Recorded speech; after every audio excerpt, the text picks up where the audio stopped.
It is the worst nightmare of the Secret Service. An attack on the President of the United States while he's traveling. Hidden beneath this manhole cover is a bomb that went undetected, and it can be triggered remotely. Just seconds from now, the presidential motorcade will be passing over exactly this spot. But this is not the only danger. A few blocks away, there is a second threat. Located in a dimly lit room, a sniper is overlooking the intersection, where the president will soon be. And a little further down the road, a van with tinted windows is parked, close to the blocked-off streets. Inside, a man is preparing a rocket launcher that will soon be aimed at the motorcade. Fortunately, these three scenarios are purely fictional, but they will demonstrate the rigorous effort the Secret Service undertakes to ensure that the president remains secure during travel. While the president is still about 2 minutes away from the manhole cover with the bomb, the first car of the motorcade, the route car, is already driving past this spot. This car, together with the pilot car, ensures that the road is clear of obstructions. The sweepers, which are primarily motorcycles, follow the route car and pilot car and help clear the road ahead. However, they are unable to identify the bomb, and the core of the motorcade, consisting of Secret Service vehicles with the president on board, is approaching. As the president's limousine rolls towards the manhole cover, a person remotely pulls the trigger, and suddenly, nothing happens. The remote trigger didn't work, and that is because of this car, the Electronic Countermeasure Suburban, one of the most technically impressive vehicles in the motorcade. On its roof, antennas emit radio frequencies that drown out any bomb activation signal. This technique is called barrage jamming, and it essentially works by the antennas emitting such a strong noise signal that other signals simply cannot get through. And so, the motorcade continues undisturbed towards the second threat, the sniper in the window. Located behind the Electronic Countermeasure Suburban is the president's vehicle, commonly known by its nickname, the Beast. However, you can never be sure in which car the president is, as there are two identical presidential limousines on the road. Following behind are two cars carrying the president's most important security personnel, ready to take action in the event of an attack. This is the so-called halfback in which the president's personal Secret Service agents are located. No matter what happens, these agents will stay with the president. The other car carries the counter-assault team. These heavily armed agents can remain on site and fight off an attack. This creates a secure buffer between attackers and the president. Behind these cars are the control car and the support car. These transport additional Secret Service agents, essential presidential staff, as well as the president's personal doctor. But unknown to any of them, they are currently approaching another threat, as the motorcade arrives at the intersection the sniper has scouted out. The fact that there are two identical cars makes it difficult for the shooter, but unfortunately he catches a glimpse through the glass, aims, and pulls the trigger.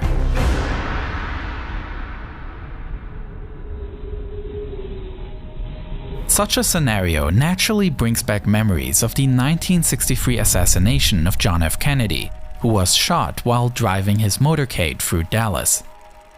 Since that time, the presidential limousine has undergone many changes. Kennedy's car was a specially modified 1961 Lincoln Continental. Unfortunately though, only a few of the adjustments made were related to security improvements. The car was retrofitted with a luxurious heating and air conditioning system, as well as lights, sirens, fire extinguishers, and radio telephones for communication. The car was also extended to include a middle row of jump seats, that can fold away when not in use. In addition, the roof was made to be completely removable, and the cushion on the rear bank where the president sits was raised. Both these modifications were designed to make the president more visible to the public. Unfortunately, it also made him more vulnerable. After Kennedy's assassination, the car was massively rebuilt. A top of bulletproof glass was installed, and the body of the car was now protected with titanium armor. Perhaps somewhat symbolic, the light convertible appearance, representative of a hopeful time, was built up into a tank, set to protect his more divisive successor. Luckily, today's limousine is well prepared for such an attack, and the shot has absolutely no chance of success. The current Beast has been in service since September 2018 and is a completely custom-built vehicle by General Motors. Although visually reminiscent of a sedan, the car was actually built based on a truck platform. This was necessary to support the over 15,000-pound heavy armored vehicle. The interior is hermetically sealed against any form of chemical attack. The tires are able to continue driving even when shot, and the doors are 8 inches thick and equipped with handles that, with the switch of a button, can be electrified in order to prohibit entry to outsiders. Always inside the car, there is a storage of blood of the same blood type as the president. It is a luxury tank designed to withstand any possible threat. But the biggest challenge in our scenario is yet to come, as just 2 blocks away, the van with the rocket launcher prepares to test the car's endurance. Behind the solid core of vehicles directly protecting the president are a few larger vans. These carry the press pool of reporters that travel with the president. This car behind is the ID car. It functions as the motorcade's communications hub, relaying information between the different vehicles and identifying problems early on. Behind that is the Hazardous Materials Mitigation Unit, a vehicle equipped to respond to biological, chemical, and even nuclear attacks. It carries the necessary equipment and personnel to treat the effects of such an attack effectively. This is the so-called Roadrunner, recognizable by the antenna above the roof. This car is the mobile communication hub of the motorcade, ensuring that the president is fully operational at all times. The car provides satellite and internet communications, and it feeds a direct encrypted link to the Pentagon, allowing the president to hold secure phone and video conversations, even when en route. At the back of the motorcade, a local ambulance will follow, just in case anything happens. And signifying the end of the motorcade are the so-called rear guards, local police cars that make sure that no other cars drive into the motorcade from the back.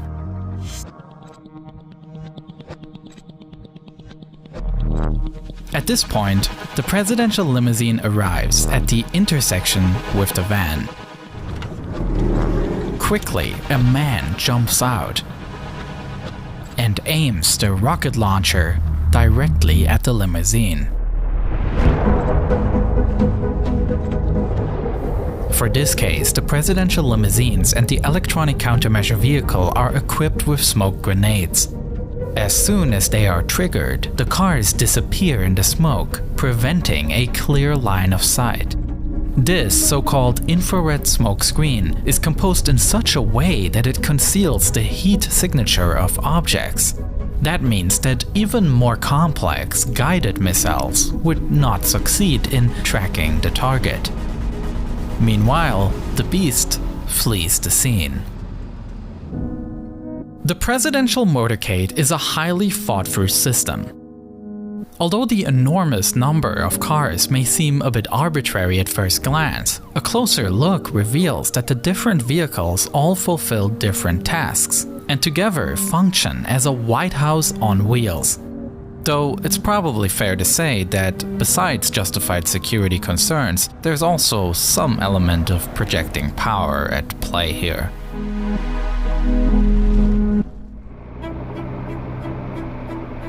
Today, the motorcade managed to successfully avert 3 different dangers. But the motorcade is only one part of a huge security apparatus, with another element being Air Force One, the call sign for a heavily modified Boeing 747 on which the president travels. This plane was severely tested when it served as a refuge for George Bush during the attacks on the country on September 11, 2001, with the president spending much of that day on board. For my next video, I took a look at this special perspective on September 11, and you can watch that video already right now on Nebula, where I upload. Fast gamer World War II. Fast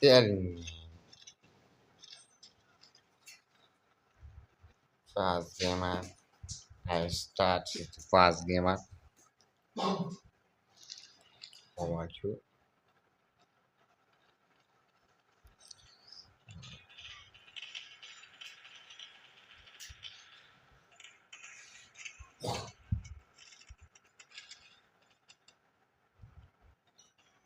Oh no, yeah. Zah.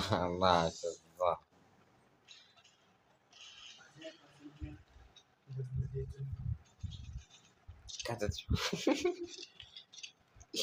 Flaking up. Flaking up. Tiket.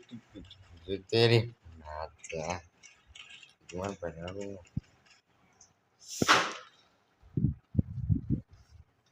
Semazanya.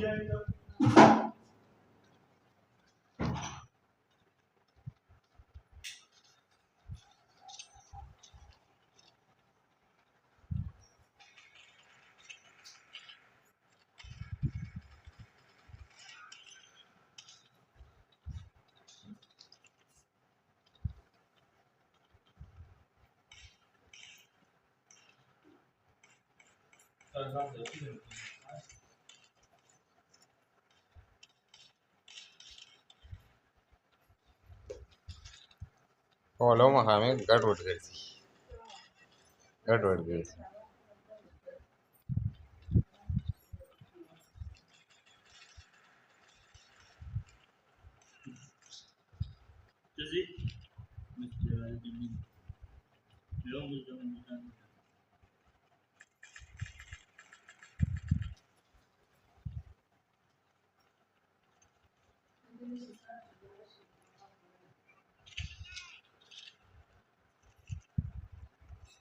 Apa होगा होना ना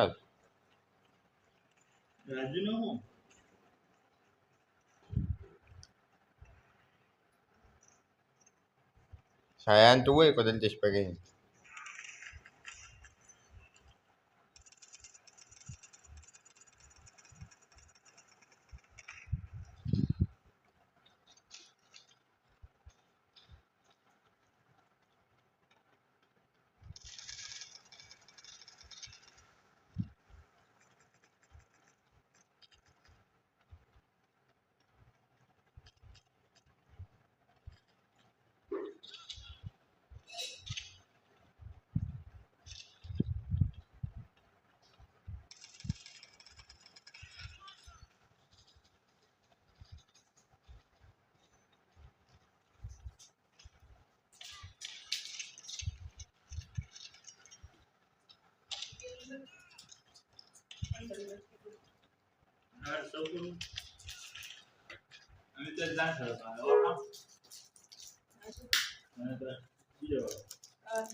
kita kan naruda kita naruda उसको गए तैयार है ना दूसरे पास साढ़े तो ना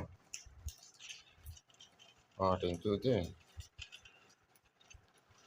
semi pelam juga nami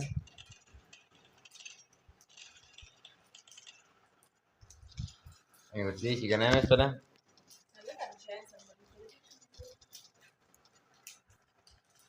Usted sabak tenya no.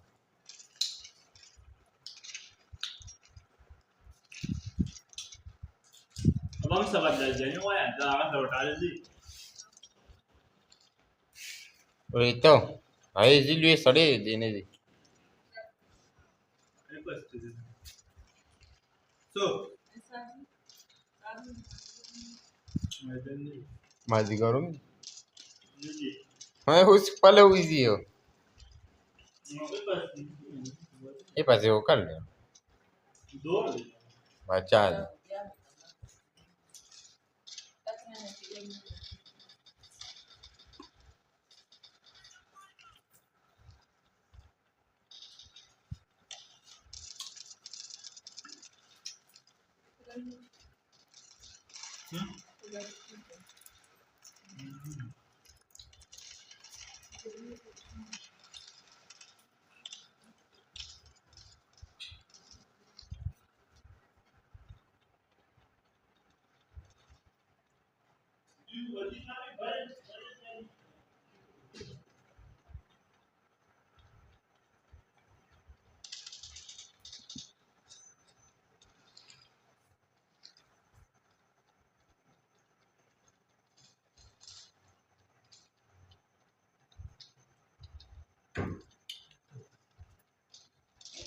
Terlalu sih benda dah. Dua orang kita.